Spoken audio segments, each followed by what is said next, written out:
안녕하세요, 여러분. CR쌤이에요. 오늘은 여러분들에게 고려가요 서경별곡에 대해서 설명을 좀 드릴 거예요. 내신에 시험에 굉장히 많이 나오는 작품이죠. 그리고 우리가 고등학교 교과 과정을 공부하다 보면 서경별곡은 좀 기본 작품이라고 보셔야 돼요. 그래서 오늘 잘 들으시고 배운 내용들을 잘 정리해 놓고 가시면 이것 또한 굉장히 많이 도움이 될 겁니다. 자, 같이 한번 확인해 보실게요. 서경별곡은 지금 제목에서 보이는 것처럼 고려 시대 때 나온 가요고요. 가요는 여러분 민간에서 민중들이 부른 노래들을 보통 민요다 혹은 가요다 이렇게 얘기 많이 해요. 그래서 고려의 민중들이 불렀던 가요고요. 민요고요. 서경은 평양을 의미합니다. 우리가 이제 고려 중엽 이후에 그 뭐 서경천도를 계획했다 뭐 역사 시간에 이런 것도 배우잖아요. 서경이 평양을 의미하죠. 평양에서의 별곡 이별 노래. 자, 작품 제목 평양에서의 이별 노래라는 뜻입니다. 평양에서 어떤 이별 노래, 어떤 상황에서 어떤 정서를 드러내는 이별 노래가 지어졌을까요? 같이 한번 본문을 확인해 보시겠습니다. 자, 글씨가 잘 보이실까 모르겠네요. 서경이 아질가 서경이 서울이 마르는 서경이 아질가는요 여러분 여음구라고 부르는 거예요. 이 고려 가요들이 잔치 자리에서 이 악기와 함께 불려졌거든요. 그렇기 때문에 여러분 이런 거 생각하시면 돼요. 왜 우리 가요를 부를 때도 이 가수들이 이렇게 노래를 부르다가 뭔가 이렇게 악기가 연주되고 있는데 가사가 없을 경우가 있죠. 그런 남는 마디에는 이렇게 막 그 애드립 하잖아요. 뭐 룰루루라든지 뭐 랄랄라라든지 이런 애드립을 하는데 그런 애드립에 해당하는 게 아재가입니다. 그래서 아재가 같은 것들을 우리가 묶어서 뭐라 그러냐면 여음구라고 얘기해요. 남는 음이라는 뜻이에요. 그러니까 아재가는 의미가 그럼 있어요, 없어요? 룰루루 랄랄라 이런 거 의미 있나요, 없나요? 의미 없죠. 그래서 여음구는 그냥 의미가 없다. 그냥 뭐 흥을 돋우기 위해서 운율을 맞춰주기 위해서 그렇게 만들어진 소리다. 이렇게 기억하고 가시면 되겠습니다. 자, 서경이 아재가 의미 없으니까 빼요. 서경이 서울이 마르는 서경이 평양이 서울이지만 그때 당시 평양이 이제 고려의 수도는 사실 개성이었잖아요. 근데 개성인데 우리 지금 현재도 서울이 수도인데 그런데 부산이 굉장히 또 발달한 제2의 도시 같은 그런 수도 같은 그런 느낌을 주잖아요. 그런 식으로 그때 고려시대 때는 평양이 그런 곳이었단 말이에요. 그래서 서울이지만 이런 표현을 쓴 거예요. 평양이 서울이지만 위 도렁숑 다링들이 어떤 느낌이 좀 드시죠? 도렁숑 뭐 나링들이 뭐 악기 연주하는 느낌이 들죠? 그게 여러분 보시면 각 행의 마디마다 이렇게 반복되고 있는 게 보이실 거예요. 우리 이런 거를 후렴구라고 이야기합니다. 고려 가요에 와서 민요에는 사실은 굉장히 많이 있어요. 이런 후렴구가 굉장히 공식적으로 나타나는 모습을 우리가 확인할 수 있습니다. 자, 뭐라고요? 두어렁숑 다링들이 후렴구입니다. 의미 있나요? 없나요? 후렴구. 여기 그냥 악기 연주 소리로 보여요. 의미 없습니다. 이런 후렴구가 계속 반복되는 게 고려가요의 특징이다라는 정도로 이해하고 가시면 되겠습니다. 닦곤대는 거듭 닦은, 잘 닦은 이런 뜻이에요. 잘 닦은. 이거 네, 단어가 자꾸 반복된다. 그죠? 닦곤대, 거듭 닦은, 소서경, 작은 서울, 작은 평양을 고해마른의 기본 원형은 괴다예요. 괴다는 여러분들이 암기하고 가야 되는 단어예요. 중세국어에서 괴다는 자, 선생님이 빨간색 동그라미 별표 이런 표현을 할게요. 그러면 그 단어는 동그라미 치고 별표 해놨다가 요거는 무슨 뜻이하고 좀 암기하십시오. 많이 나오는 단어를 선생님이 얘기해 줄 거예요. 고해마른의 괴다 굉장히 많이 나오는 단어예요. 괴다 사랑하다라는 뜻입니다. 그래서 연결해서 해석한다면 잘 닦은 제2의 서울을 사랑하지만 평양을 너무 사랑한대요. 아마 고향이 아닐까 싶어요. 사랑하지만 위에 도렁숑 다링들이. 자, 후렴구 앞으로 생략할게요. 여해물온 기본 원형 여해답니다. 여해다 현대국어에서는 여의다라는 단어로 바뀌어 있습니다. 자, 들어보셨죠? 여의다 무슨 뜻? 부모님을 어린 시절에 여의고 이런 표현 들어보셨죠? 부모님을 어린 시절에 여의고 무슨 뜻이에요? 부모님이 어린 나이에 돌아가셨어요. 이럴 때 이제 여의다라는 표현을 쓰잖아요. 자, 중세국어에서의 여해다는요. 그렇게 사별하다의 뜻보다는 그냥 이별하다의 의미가 훨씬 더 강했던 단어예요. 그래서 여해다 또한 빨강색 동그라미 별표 단어입니다. 체크하시고요. 이별하다라는 의미로 이해하고 가시면 되겠습니다. 여해물온 이별하기보다는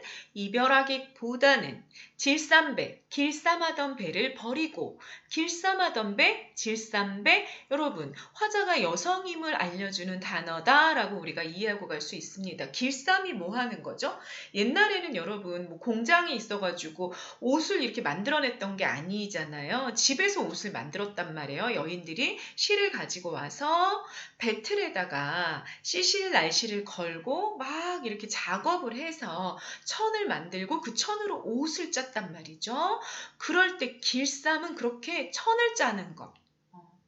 천을 짜서 만들어내는 거. 이게 길쌈이었어요. 그럼 이 길쌈하던 배라는 얘기는 이 여인의 생업이랑 이 생존과 직결되어 있는 그것과 관련되어 있는 단어로 보이는 거죠. 근데 그걸 어떻게 해요? 이별하는 것보다는 그냥 내 생업을 버려. 길쌈하던 배를 버리고 괴실한데, 괴다 또 보이네요. 사랑해 주신다면, 괴실한데 사랑해 주신다면, 우러 곰, 빨간색 동그라미 별표 단어 또 나왔습니다. 곰은 강세 접사입니다. 강조의 의미를 가지고 있고요. 그래서 어떻게 하시면 되냐면 앞에 있는 단어를 한 번 더 반복해서 해석하시면 됩니다. 그래서 해석이 우러 사랑해 주신다면 우러 존니노이다. 줬다라는 기본 원형 따라가겠습니다 라고 해석하시면 됩니다. 역시 줬다 빨간색 동그라미 별표 하시고요. 따라가겠습니다로 해석하시면 된다 그 얘기입니다. 그러니까 얘들아, 상황을 종합을 해보면 아마 이렇게 되는 것 같아요. 어떤 남자를 만난 거지, 이 여자가. 만났는데 이 남자가 어느 날 이제 막 너무너무 사랑하면서 잘 지내다가 어느 날 찾아온 거예요. 그래서 말하는 거죠. 내가 너를 너무너무 사랑하지만 난 할 수 없이 여기를 떠나야 해. 너랑 이별해야 돼. 어떡하냐. 미안하다. 우리 헤어지자. 이런 얘기를 한 거예요. 그랬더니 이 여자가 안 돼. 그러면서 뭐라 그랬냐면, 야, 나 여기가 내 고향이고 나 프로. 전문 직업을 가지고 있는 여성이야. 하지만 내 직업 버려. 내 고향 버려. 네가 날 사랑해주기만 한다면 나 그냥 널 따라갈게. 다 내가 사랑하던 모든 것을 버리고 난 너를 따라갈 수 있어. 이렇게 얘기하고 있는 여성 화자의 모습이 보이고 있는 게 바로 서경별곡 1년입니다. 자, 1년 화자의 태도 대단히 중요합니다. 상황은 이별이에요. 그런데 화자가 어떻게 하고 있냐면 이별을 적극적으로 거부하고 있어요. 현재의 이별은 난 싫다. 나는 네가 미래에 다시 돌아오겠다 이런 약속도 필요 없고 미래에 다시 만나자 이런 소망도 필요 없어. 난 지금 이별을 거부할 거야. 라는 여성 화자의 모습이 보이고 있다 그 얘기죠. 현재의 이별을 거부하고 있는 아주 적극적인 여성 화자가 나타나는 게 1년이다 라는 얘기입니다. 됐죠? 네, 이게 1년의 내용이고요. 2연으로 한번 넘어가 보실게요. 2연, 오른쪽 편에 본문 보이실 겁니다. 구슬이 바위에 떨어진들. 디다 보이시죠? 디다. 자, 여러분, 중세국어에서는 국외음화가 아직 일어나지 않았어요. 그래서 이 모음 앞에 디귿이 보이고 있는 중이죠. 국외음화가 일어나고 나면 이 이모음 앞에 있는 디귿은 뭐로 바뀌나요? 네, 디귿으로 바뀌는 거 아시죠? 그러니까 디다는 지다, 떨어지다 이렇게 해석하시면 되는 거죠. 선생님 다시 한번 해석해 볼게요. 구슬이 바위에 떨어진들. 기니딴 끈이야 라고 해석됩니다. 끈이야 그칠이까 끊어지겠습니까? 자, 여기 나와 있는 나나는 역시 앞에 있는 아질가랑 비슷한 여음구입니다. 룰루, 랄라 뭐 이런 정도로 이해하고 가시면 되는 단어죠. 의미 없어요. 끈이야 끈이야 끊어지겠습니까? 오, 자, 갑자기 구슬이 나오고 바위가 나오고 끈이 나왔어요. 이게 도대체 뭐죠? 자, 이렇게 갑자기 우리가 이해할 수 없는 문맥에 튀는 단어들이 나오면 그 단어들은 보조관념들일 확률이 상당히 높아요. 그럼 어떤 의미를 감추고 있는지 여러분들이 그걸 좀 따져보시면 되겠습니다. 자, 여기 구슬이 바위에 떨어진들 끈이야 끈이야 끊어지겠습니까? 여러분 한번 생각해 보세요. 구슬 목걸이가 있어요. 구슬 목걸이가 있는데 이게 뭐 갑자기 이렇게 떨어진 거예요. 바위에 빵 박았어요. 그러면 뭐는 깨지죠? 구슬은 깨져나갈 수 있죠. 하지만 끈까지 끊어지나요? 아유, 끈은 끊어지지 않아요. 그게 정말 막 강한 끈이라면 뭐 끊어질 리가 없는 거죠. 끈은 어떻게 해야 돼요? 뭐 칼이나 가위로 싹둑 이렇게 잘라야지만 끊어지잖아요. 그러니까 바위에 떨어지는 것으로는 끊어지지 않는다는 얘기죠. 끈이야 끈이야 끊어지겠습니까? 끊어질 리 없습니다. 라는 대답을 이미 감추고 있는 질문 형태. 무슨 법이라고 얘기하나요? 우리 보통 이런 걸 서리법이라고 이야기하죠. 서리법을 통해서 구슬이 바위에 떨어져도 끈은 끊어질 리가 없어. 뭐 이런 주장을 하고 있는 중이죠. 자, 다 우리가 보조관념 혹은 상징으로 읽으셔야 돼요. 그럼 뭘 상징할까? 우리가 좀 보면요. 선생님이 밑에 두 번째 문제에 달아놨어요. 구슬은 님을 향한 나의 사랑을 상징하게 됩니다. 구슬, 님을 향한 나의 사랑. 바위는 그게 구슬이 떨어져서 깨지는 거니까 시련이나 고난을 의미하게 되는 거죠. 끊어질 리 없는 끈은 님을 향한 믿음 또는 님과 나와의 인연을 상징하는 단어입니다. 끈으로 이렇게 나랑 다른 사람을 이렇게 묶어놓으면 서로 이렇게 떨어질 수 없잖아요. 그래서 끈이 인연의 상징이다. 그 얘기예요. 그러면 이 상징적인 의미들을 모두 다 집어넣어서 첫 행과 두 번째 행을 해석을 좀 해본다면 이렇게 되는 거죠.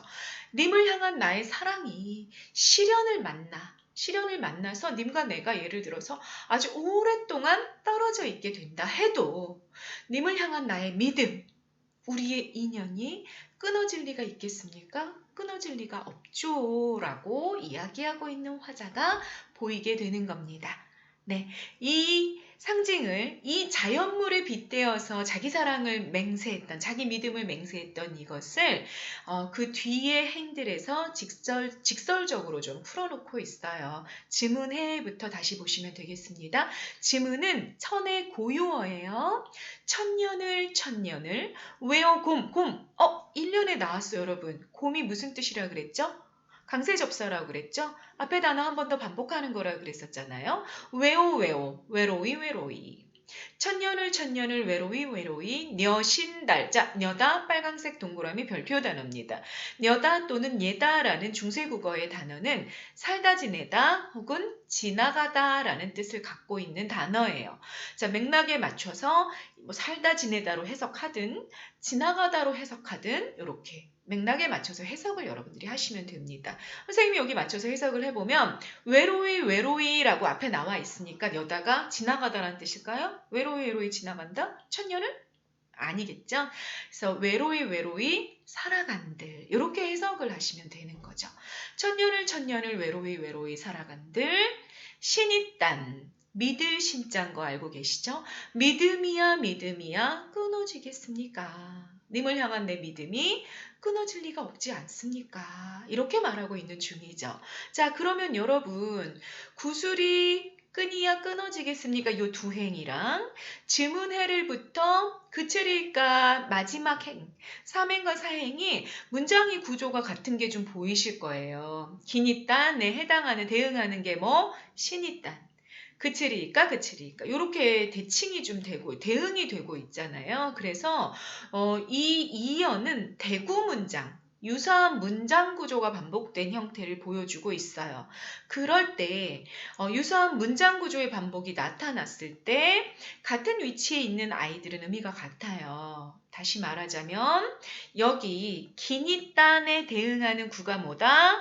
사행에 있는 신이딴이다. 따라서 끈이라는 단어는 어떤 것을 상징한다? 믿을 신자, 믿음을 상징한다라는 게 여기 시행의 문맥에서 구체적으로 나오게 된 거죠. 이해되십니까? 네. 천년을 외로이 살아가는 건 그럼 어떻게 비유가 된 거예요? 구슬이 바위에 떨어지는 것으로 비유가 된 겁니다. 이해되시겠죠? 그러면 도대체 화자는 무슨 얘기를 하고 싶어 했다? 정리하시면 되겠죠? 시적 화자의 태도는 어떠니? 라고 선생님 질문 달아놨어요. 어떻다? 님을 향한 변함없는 믿음을 맹세하고 있다. 이렇게 답하시면 되는 거죠.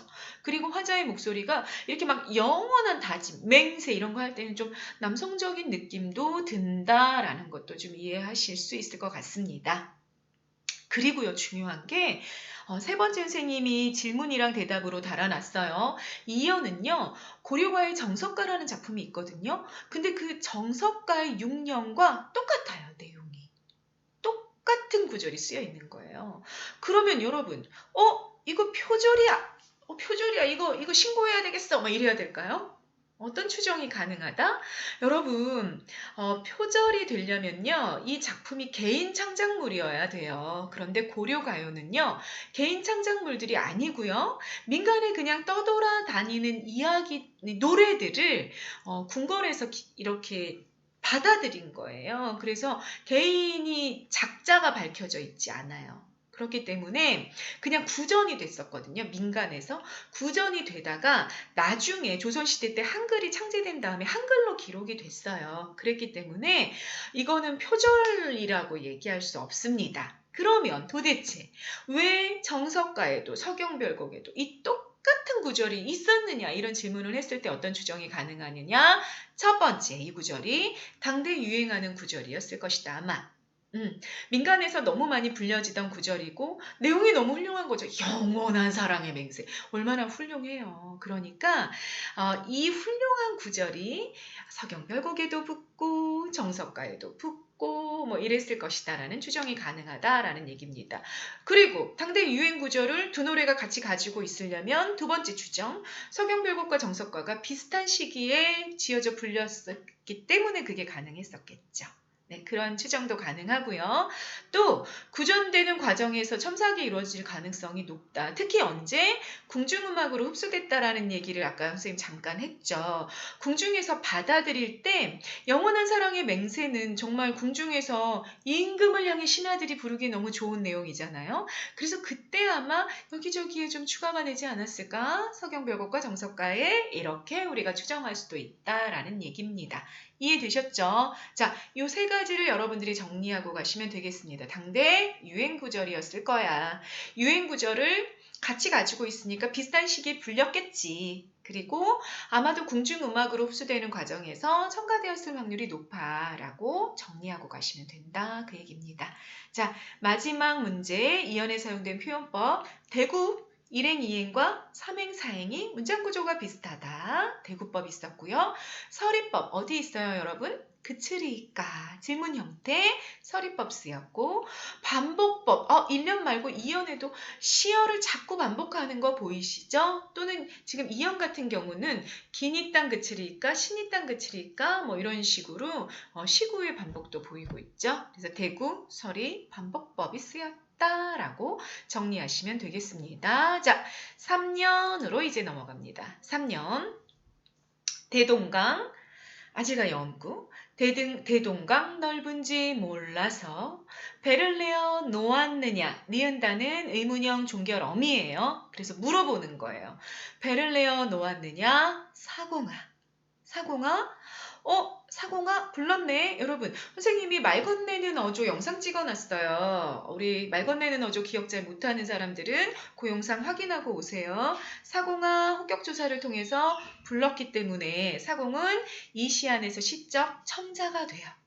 화자에게 사공은 이제 시적 첨자에게 말을 건넨 거죠. 말을 건넸는데 어떤 존재냐면 대동강 너무 넓어가지고요. 사공이 없으면 내 님이 나를 이렇게 대동강을 건너서 나를 떠나갈 수 없어요. 그런데 사공이 배를 내어 놓은 거죠.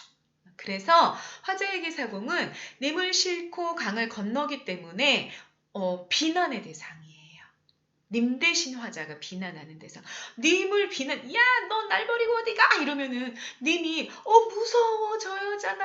저 여자 무서워서 다시는 안 볼래. 뭐 이러면 안 되잖아요. 그러니까 그 님 대신 화자가 누굴 비난하는 거예요? 사공을 비난한다. 이렇게 기억하고 가시면 되겠습니다. 그래서 우리가 이런 사공 같은 전제를 뭐라 그러냐면 원망이 전가된 대상이다. 이렇게 부르게 되는 거죠. 관련 속담 종로에서 뺨 맞고 이별은 누가 님이 나를 버렸어요. 그런데 한강에서 화풀이해. 누구한테 대신 화풀이? 사공에게 화풀이하는 그런 모습이 보이고 있다라고 정리하시면 되는 겁니다.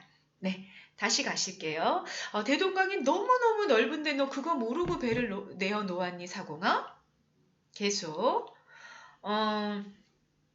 너의 각시 럼난디. 자, 럼난디는 일반적으로 음란하다라고 해석하는 단어예요. 너의 색시, 너의 아내 음란한지 몰라서 멸배에 아까 여다 무슨 뜻?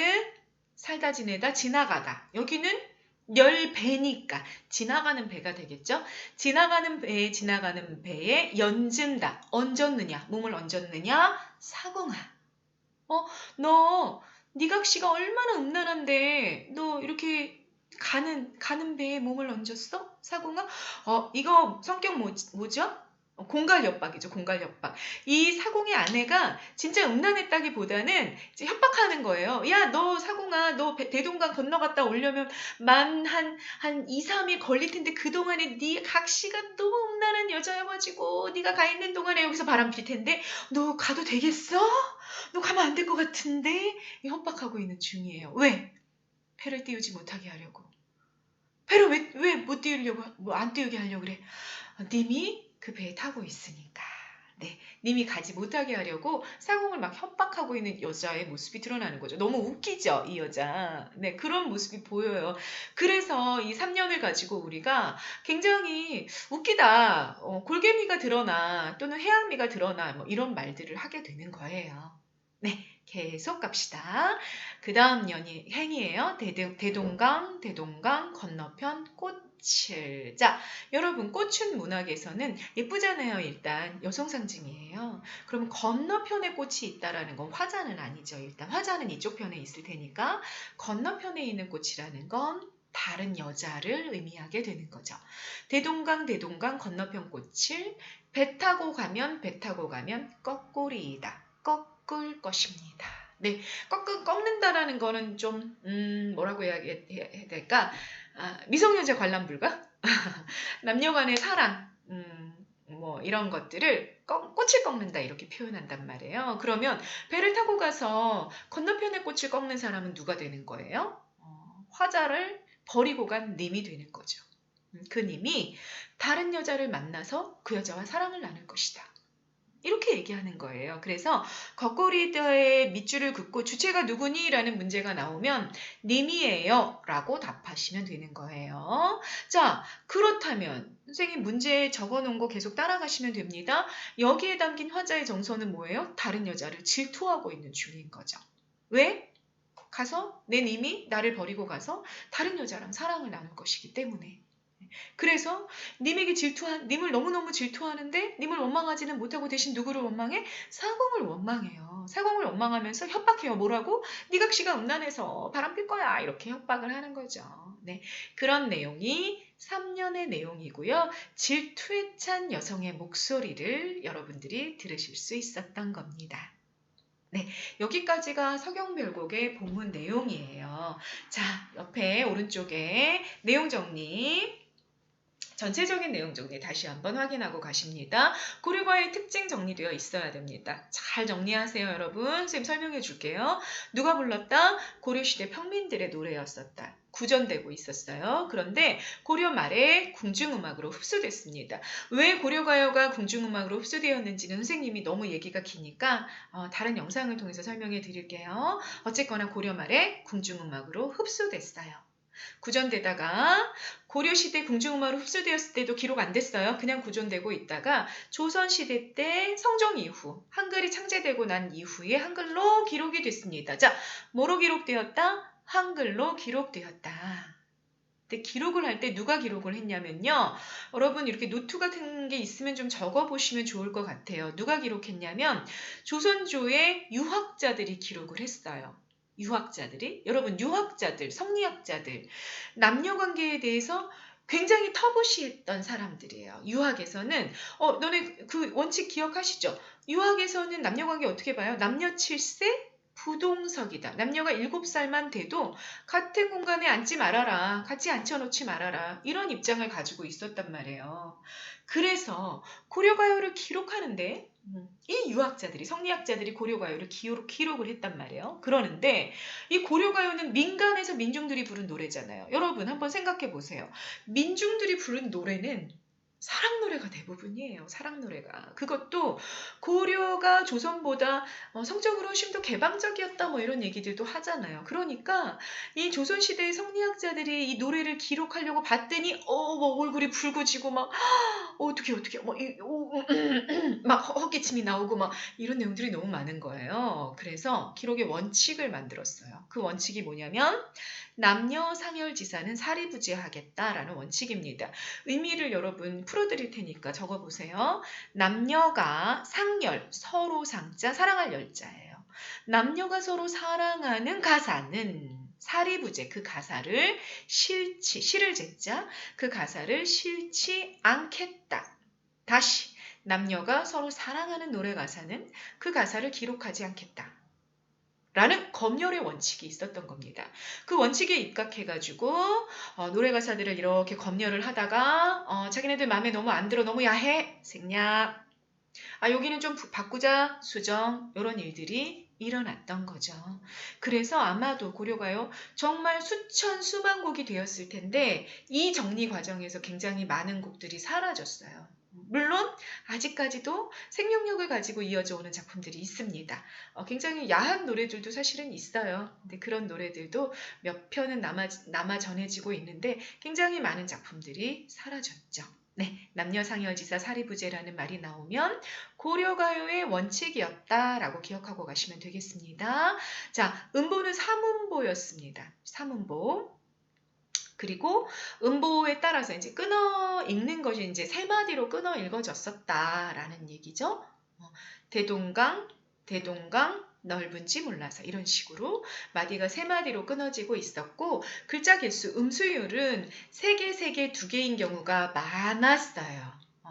그런데 음수율 같은 경우는 여러분 선생님이 수업 시간에 항상 설명하죠. 100% 지켜지지는 않았어요. 여기도 보면 대동강 3개, 대동강 3글자, 넓은지 몰라서 2글자 아니죠. 글자 개수가 6개잖아요. 그러니까 3, 2조는 뭐 정확하게 지켜지진 않았다. 뭐 대충 뭐 지켜지는 경우 작품들이 많았다. 이 정도로 이해하시면 됩니다. 삼음보 같은 경우는 좀 많이 지켜지는 경우가 있었어요. 삼음보에 3, 2조 그리고 자 후렴구 있죠. 후렴구. 여러분 후렴구. 서경별곡의 후렴구는 뭐죠? 네. 뭐라고? 위 두어렁셩 다림들이 후렴구였었죠. 후렴구가 보이고요. 분절제 형식을 갖고 있습니다. 분절 여러분 절이 나누어졌다. 나눌 분자죠. 1절, 2절, 3절 나누어졌어. 분절체입니다. 그럼 비슷한 말 뭐 있을까요? 1절, 2절, 3절이라고 얘기해도 되지만 1년, 2년, 3년이라고 말해도 되죠. 그러면 분연체가 되는 거예요. 또 1장, 2장, 3장이라고 말해도 되잖아요. 그러면 분장체라고 말해도 되는 거죠. 자, 다시 분절체, 절이 나눠졌다. 분연체, 연이 나눠졌다. 분장체, 장이 나눠졌다. 어쨌든 뭐가 일어났다? 영구분이 일어났다. 이렇게 마디가 의미 단락이 이렇게 하나, 둘, 셋 이렇게 끊어지기 시작을 했다. 이걸 우리가 분절체라고 얘기하고 고려가요부터 보이고 있는 특징입니다. 고려가요 특징 다 정리되셨나요? 자, 4개 정리. 4개 정리하는 거. 기록의 주체가 누구였다? 추가하십시오. 기록의 주체, 조선시대 성리학자들이었다라는 것까지 추가해서 고려가의 특징 완벽하게 암기하고 가시기 바라겠습니다. 두 번째, 위시에서 남녀상여지사에 해당하는 년을 말해보죠. 여러분, 3년이겠죠? 왜? 너의 각시가 음란하다라는 표현도 있었고 건너편의 꽃을 꺾는다라는 표현도 있었고 이거 다 미성년자 관람 불가. 그런 내용들이에요. 그래서 남녀 상여지사에 해당하는 년이 3년이 됩니다. 3번 문제. 위시가 후렴구를 제외하고 봤을 때 A 아질과 A, B, C의 구조를 갖고 있다는 건 어떤 의미냐? 선생님 예 적어놨죠? 서경이 아질과 서경이 서울이 마르는 했을 때 이게 무슨 구조냐? A를 2번 반복하는 구조다. 서경이 꼭 앞에 있는 이 구를 2번 반복하더라. 그런 구조를 우리가 A 아질과 ABC 구조다. 이렇게 말한다는 거죠. 이해되셨죠? 4번 형토적, 토속적이라는 건 어떤 시어 때문인가? 여러분 기억하고 가세요. 구체적인 지명이 나오면 그 시의 성격이 어떻게 된다? 향토적이 되고 토속적이 된다. 기억하시면 됩니다. 그래서 서경이라는 단어, 대동강이라는 단어, 구체적 지명이잖아요. 향토적이고 토속적인 성격을 갖게 해주는 거죠. 5번 흥을 돋워주는 여음구에 해당하는 거 아질가 또는 나난 이런 단어들이 있었죠. 그러면 정리해 봅시다. 이 서경별곡에는 어떤 음악적 요소들이 발견이 되고 있나요? 독특한 여음들이 발견이 되는 거죠. 나난이라든지 아질가라든지 이런 여음구가 있었고요. 흥을 돋우는 후렴구가 있었습니다. 둘 다 본문의 내용이랑은 상관관계가 있다 없다? 전혀 없어요. 의미가 없고요. 여러분 지금 서경별곡 같은 경우도 보시면 이별 노래잖아요. 이별에서 뭐 질투에 가득 차 있기도 하고 이별을 막 거부하고 있기도 하고 그런데 후렴구는 어때요? 신나요. 도로쇼도로쇼 다리지 막 이렇게 막 경쾌하단 말이에요. 왜? 잔치 자리에서 불려졌으니까. 그러니까 이 본문의 내용 정서와는 전혀 무관하게 그냥 흥을 돋우는 기능을 하는 후렴구다라고 여러분들이 이해하고 가시면 되겠습니다. 고려가요의 대부분의 후렴구들이 이렇게 의미 없이 흥을 돋우고 반복이 됨으로써 운율을 형성하고 노래의 전체의 통일성을 부여하는 기능을 해요. 그런데 뭐랑 관계가 없다? 내용이나 정서와는 아무 관련이 없다라는 걸 정확하게 이해하고 가시면 됩니다. 자, 100% 그러면 의미가 없느냐? 그렇지 않아요. 의미를 갖고 있는 후렴구들도 간혹가다 있습니다. 선생님이 이렇게 의미 없는 후렴구예요, 고려가요는 이렇게 얘기할 때는 한 80%에서 90% 정도의 작품들이 그렇다 정도로 알고 가시면 되겠습니다. 됐죠? 네, 다음 페이지 보실게요. 본문 핵심 정리해 놨습니다. 네, 쭉 보시면 되겠죠? 다 이해되시죠? 특징의 제일 마지막 문장만 좀 보세요. 질투 어린 화자가 괜히 아무 잘못 없는 사공을 원망하고 있는 우스꽝스러운 모습, 어떤 미를 드러낸다? 웃음을 통해 조롱하는 골개미가 좀 드러난다. 네, 또는 선생님들에 따라서 그냥 해양미라고 보시기도 해요. 골개미 또는 해양미 둘 다 희극미이기 때문에 선생님 보기에 그냥 상관없어요. 네, 골개미 혹은 해양미를 드러내고 있다. 좀 우스꽝스럽다 정도로 이해하고 가시면 되겠습니다. 작품 구성 총 3개의 연으로 되어 있고 화자의 어조가 계속해서 달라지고 있다. 목소리가 좀 다르다라는 거, 정서가 좀 다르다라는 것도 정리를 잘 해놓고 가십시오. 표현상의 특징도 선생님이 정리를 쭉 해놨습니다. 여러분. 앞에서 다 선생님이 했던 얘기들이니까 쭉 한번 읽어보시면서 내가 잘 이해가 되는지 체크하시면 되겠습니다. 자, 마지막 페이지로 넘어가 볼게요. 역시 다 좀 정리가 됐던 것들이기도 하죠. 첫 번째 박스만 좀 볼게요. 표현상의 특징을 좀 가시리랑 비교해 볼 필요가 있어요. 여러분 가시리도 시아락당 원장님께서 영상을 찍어 놓으셨어요. 그래서 그걸 좀 확인하면서 서경별곡이 나오면 가시리 시험 문제 그냥 같이 나오는 경우 참 많아요. 같이 연결해가지고 이해하고 가시면 참 좋겠습니다. 둘 다 여성 화자의 목소리가 드러나요. 그런데 굉장히 큰 차이점이 있습니다. 어떤 차이점이 있냐면 서경별곡은 1년 여러분 기억나시나요? 이별을 적극적으로 거부하는 여인의 목소리가 있었잖아요. 그리고 그 여인을 보면 미래의 재회? 소용없어! 필요 없어! 나는 지금 이별하지 않는 게 중요해! 이러고 있었잖아요. 현재를 중시하는 태도가 드러나고 있었던 반면에 가시리의 화자는 그렇지 않아요. 그냥 지금 붙잡고 싶은데도 붙잡지 못해요. 왜? 미래에 다시 오기를 바래서. 내가 붙잡으면 질려서 안 올까 봐. 지금은 그냥 보내요. 대신 미래에 빠른 시일 안에 저에게 다시 돌아와 주세요. 이런 화자란 말이에요. 그래서 님이 가시는 걸 그냥 받아들여. 이별을 받아들이는 순종의 여인이 보이고요. 내 감정을 절제하고 희생함으로써 미래를 지향하는, 미래의 재회를 소망하는 화자의 목소리가 드러나요. 그래서 화자의 태도 면에서 굉장히 차이점이 있다라는 걸 기억하고 가시면 됩니다. 자, 그 두 번째 박스, 서경별곡과 정석가가 같다라고 그랬죠? 가사가 같은데 어떤 특징, 그 어떤 것을 우리가 추정할 수 있느냐? 내용 정리 한 번 더. 자, 대동강이란 3년의 공간은 이별의 공간이다. 님이 다른 여자를 건너가서 만나는 공간이다. 그래서 두려움을 불러일으키는 공간이다라고 조금 더 구체적으로 정리해 봤어요. 대동강 같은 경우는요, 고려의 가요뿐만 아니라 송인이라는 고려 한시에서도 대동강이 나오고요. 굉장히 많은 작품들에서 이별의 공간으로 나오는 경우가 많아요. 그러니까 여러분들이 대동강이 이별의 공간으로 많이 쓰였다라는 것도 좀 정리하고 가시면 상당히 도움이 될 것 같습니다. 네, 여기까지입니다. 여러분, 선생님이 정리한 건요, 이렇게 설명한 건 이해를 위해서 한 거예요. 여러분들이 이해하셨으면 어떻게 하셔야 됩니까? 암기하셔야 되죠. 네, 그래서 학원으로 오는 친구들은 여기 와서 테스트를 볼 거고요. 만약에 학원으로 오지 못하는 친구들, 이 영상으로 공부하는 친구들이 있다면 선생님이 이 테스트 용지를 연결해서 카페에다가 CR국어 카페에다가 올려놓을 거예요. 그러면 그걸 이제 다운을 받아가지고 프린트해서 테스트 한번 치러보면 굉장히 좋겠어요. 테스트 해보고 내가 너무 많이 틀렸다 그러면 반복해서 다시 암기하고 다시 테스트하고, 그래서 작품을 좀 완벽하게 정리를 해놓고 가시면 여러분 고등국어 공부할 때 굉장히 도움이 많이 되실 거라고 생각을 합니다. 네, 오늘 영상 여기까지 찍겠습니다. 감사합니다.